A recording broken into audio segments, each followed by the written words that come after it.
Bonjour, bienvenue dans votre formation Outlook, gestion des mails organisée et proposée par Quality Training.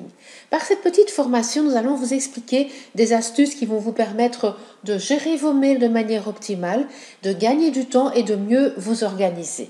Alors la première possibilité, la première fonctionnalité que je voudrais vous montrer s'appelle la mise en forme conditionnelle ou conditional formatting. À quoi sert cette fonctionnalité? Elle va vous permettre de modifier la mise en forme des mails dès leur arrivée en fonction de critères bien spécifiques. Par exemple, les mails qui viennent d'une certaine personne, je voudrais les transformer en rouge parce que, par exemple, pour l'instant, je suis occupée avec cette personne sur un projet important et donc je voudrais les traiter en priorité. Ou bien les mails qui vous sont envoyés uniquement à vous, vous pouvez également en changer le format.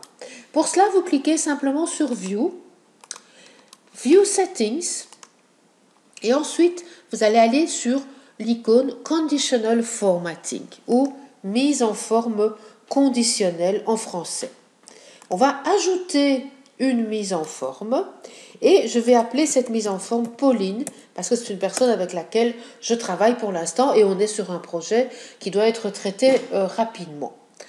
Je change la police de caractère, je dis tiens, tous les mails qui viennent de Pauline, je voudrais qu'ils s'affichent en gras et en plus grand que les autres. Ça, c'est la police de caractère. Et au niveau de la condition, je vais simplement dire les mails qui viennent de Pauline, je voudrais qu'ils soient changés dans cette couleur-là. Je pourrais aussi ajouter des mots-clés, par exemple, ou dire les mails où je suis la seule personne dans la ligne tout. Il y a un tas de possibilités, mais on va se contenter pour l'instant de Pauline. On clique sur OK et OK. Et que voit-on? Vous voyez le mail ici qui vient de cette Pauline justement s'est transformé en rouge. Donc c'est super pratique pour donner des priorités aux mails quand vous êtes par exemple occupé toute une journée et que le lendemain vous vous retrouvez avec 150 mails. Eh bien c'est pratique de pouvoir déjà voir sur la page d'accueil quels sont les mails à traiter en priorité. Après, si vous souhaitez modifier, donc ne plus appliquer cette règle, vous retournez dans View Settings, Conditional Formatting, vous sélectionnez la règle en question, Delete, et voilà, la règle ne sera plus d'application. Et voyez que le mail de Pauline maintenant est de nouveau de la même couleur que les autres. Ça, c'est une première chose qui va vous permettre de gagner du temps.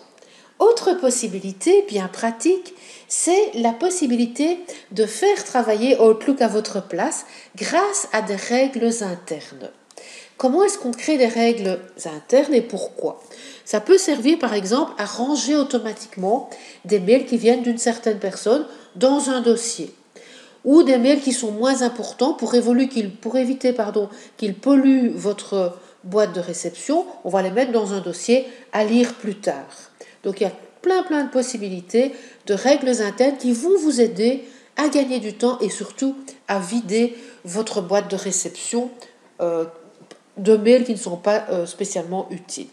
Pour ça, pour créer des règles, on va cliquer sur Home, Rules, et on va choisir Manage Rules and Alerts. Et à ce moment-là, on a des règles qui sont déjà là. Je vais annuler celle qui est là en cliquant sur Delete. Mais on peut surtout cliquer sur New Rule pour pouvoir créer des règles. Alors, Microsoft nous propose déjà des règles qui sont prédéfinies, mais nous, on va partir d'une règle vide, donc Start from a blank rule, et on va l'appliquer au message que l'on reçoit. On pourrait dire au message que j'envoie aussi. Mais on va partir de cette règle-ci. On clique sur Next ou Suivant, et là, vous avez plein de possibilités. Mais vous pouvez, par exemple, dire les mails qui viennent d'une personne en particulier, donc from people or public group. On pourrait dire avec des mots-clés spécifiques, on pourrait dire, il y a un tas de possibilités que l'on peut utiliser. Dans le bas, je vais dire de quelle personne, justement. Donc, from people or public group, je clique sur le lien et je vais réutiliser Pauline. Tous les mails qui viendront de Pauline, je vais prendre action par rapport à cela. Ou plutôt, Outlook va prendre action. Donc, on a défini la condition. On clique sur Next. Et puis, il suffit à ce moment-là de paramétrer l'action à prendre justement sur tous ces mails. Donc, on pourrait dire par exemple, je veux le déplacer dans un dossier. Je veux les annuler tout de suite. Je veux déplacer une copie dans un dossier. Vous voyez, vous avez un tas de possibilités. Je veux que ce soit un son spécifique quand Pauline m'envoie un mail. Comme ça, même si je suis loin de mon PC, je sais que c'est elle qui m'envoie un mail. Mais ici, on va juste choisir Move it to the specified folder. Et dans la partie du bas, eh bien, il suffit de sélectionner le dossier en question. Ici, disons qu'il n'y a pas de dossier au nom de Pauline pour le moment. C'est pas grave. On clique sur New. On tape Pauline. OK. Et voilà mon dossier Pauline qui existe. On clique sur OK. Donc, vous voyez, la règle s'affiche ici en bas. Je pourrais cliquer sur Finish, mais si vous cliquez sur Next, vous pouvez mettre des exceptions. Par exemple, dire « sauf si le mail contient un certain mot-clé ». Mais je ne vais pas le faire. Et si on clique sur Next, il y a une option qui est très très intéressante, c'est celle-ci. Run this rule now on messages already in inbox. Donc, les mails qui sont déjà dans la boîte de réception et qui viennent de Pauline vont également être transférés vers ce dossier spécifique. Ici, je ne vais pas le faire, mais ça peut être très pratique si vous avez une boîte de réception très remplie et que vous voulez, en une seconde, ranger certains mails.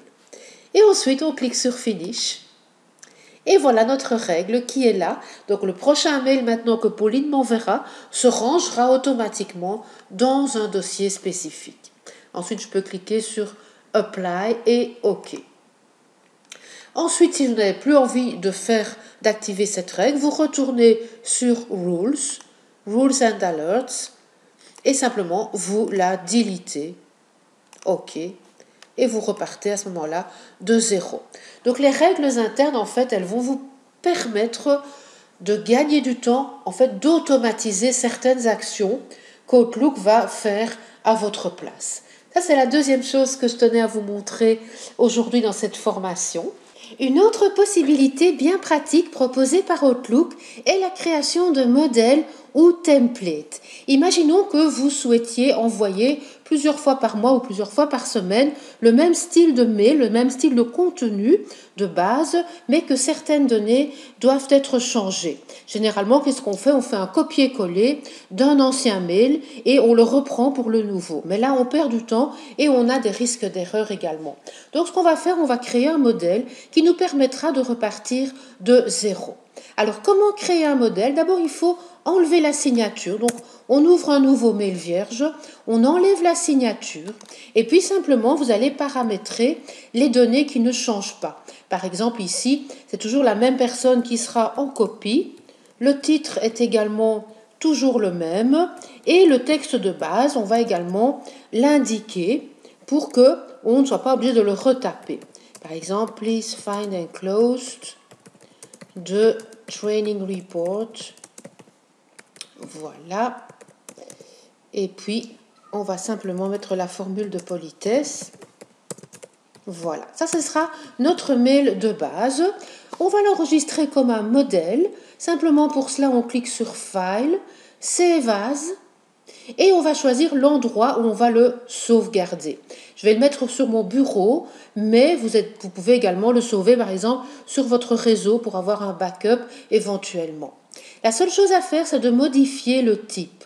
Donc, Save As Type, on va choisir Outlook Template ou OFT, donc l'extension OFT, qui est Outlook File Template. Je vais modifier légèrement le titre, comme ça je sais de quel mail il s'agit, et on enregistre notre message, notre template. On en a besoin ensuite, disons 2-3 jours après.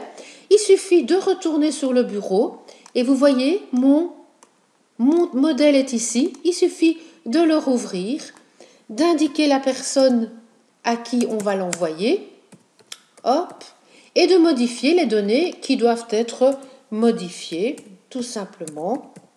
Voilà, et on envoie le mail.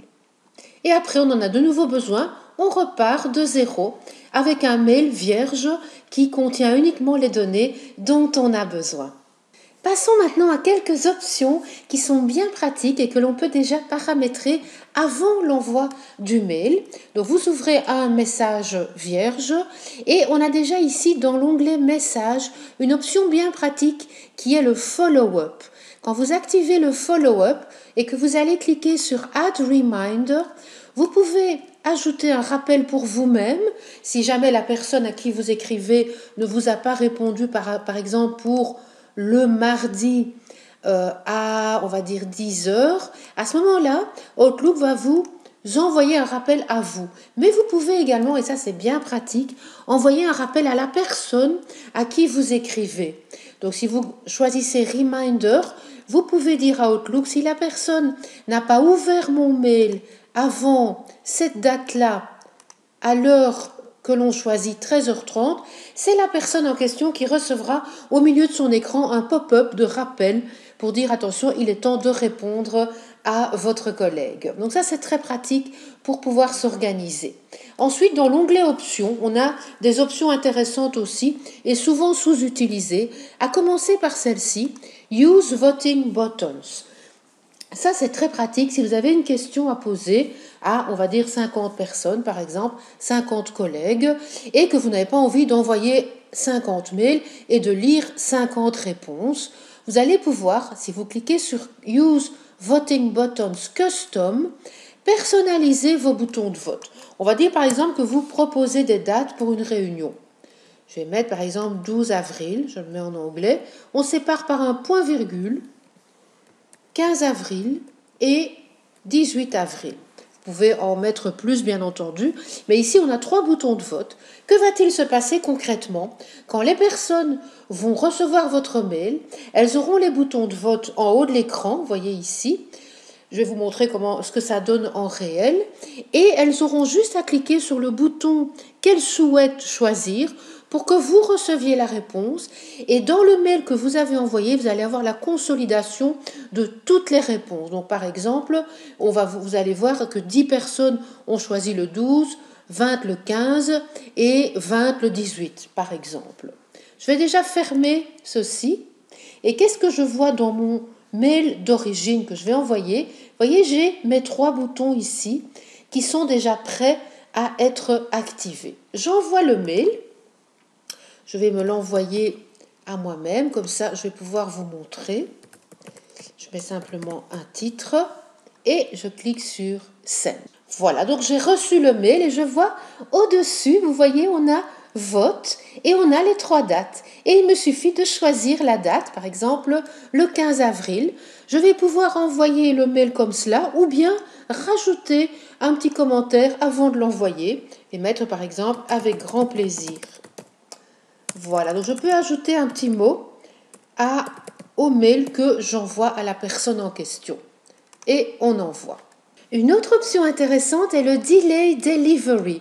Cette option peut être pratique si vous souhaitez préparer vos mails, mais que vous ne souhaitez pas qu'ils soient envoyés avant une certaine date. Vous cochez simplement Do Not Deliver Before et puis vous choisissez la date et l'heure à laquelle vous souhaitez qu'Outlook envoie vos mails.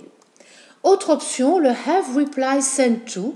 Imaginons que vous envoyez un mail aujourd'hui et puis vous êtes absent ou absente pendant 3 semaines. Il est évident que vous n'aurez pas la réponse de la personne et que vous ne pourrez donc pas la traiter. Donc vous pouvez très très bien choisir l'un ou l'une de vos collègues qui recevra également la réponse de la personne en question. Je rajoute ici Raphaël Nadal. Donc j'aurai la réponse dans ma mailbox quand je serai de retour, mais mon collègue également aura la réponse et donc pourra traiter éventuellement le message. Dernière option de cette fenêtre-ci, expire après. Si vous cochez cette option, vous pouvez envoyer le mail à l'une ou l'un de vos collègues. Et si vous dites ce mail expire après le 24 janvier, dans ce cas-ci, à 14 heures, ça veut dire que dans la mailbox du ou de la collègue, le mail sera toujours là, mais il sera barré. Parce que, disons, vous n'en avez plus besoin, c'est trop tard pour que la personne vous envoie sa réponse. Donc voilà des options bien pratiques qui sont toutes concentrées au même endroit. Il vous suffit de cliquer ensuite sur Close et d'envoyer votre mail et toutes ces options seront d'application. Et une dernière petite astuce par rapport à l'affichage des informations sur votre page d'accueil. Par défaut, vous avez la plupart du temps From, Subject et Received, et Size également. Mais imaginez que vous souhaitiez également voir, visualiser qui est en copie des mails que vous recevez. Eh bien, il suffit de faire un clic droit sur la barre des titres, de choisir Field Chooser, et là, vous allez voir apparaître tous les champs qui existent en Outlook. Il va d'abord vous montrer les frequently used fields, donc les champs les plus souvent utilisés. Mais si vous ouvrez la liste déroulante, vous allez avoir plein d'autres possibilités liées aux mails, mais également aux tâches, au journal, etc. Imaginons que vous souhaitiez voir qui est en copie. Il suffit de prendre le champ CC et de le glisser dans la barre des titres. Et à partir de cet instant, vous verrez toujours qui est en copie des mails que vous recevez ou si c'est vous qui êtes en copie. Dans ce cas-là, normalement, quand vous êtes en copie d'un mail, vous ne devez pas le traiter, c'est juste informatif. Si ensuite vous ne souhaitez plus voir ces infos, vous recliquez sur CC et vous faites un drag and drop, vous lâchez le champ au milieu de l'écran. Voilà, j'espère que ces astuces vous seront utiles pour la gestion de vos mails, pour gagner du temps et mieux vous organiser. Et j'espère vous retrouver très bientôt. Belle journée à vous!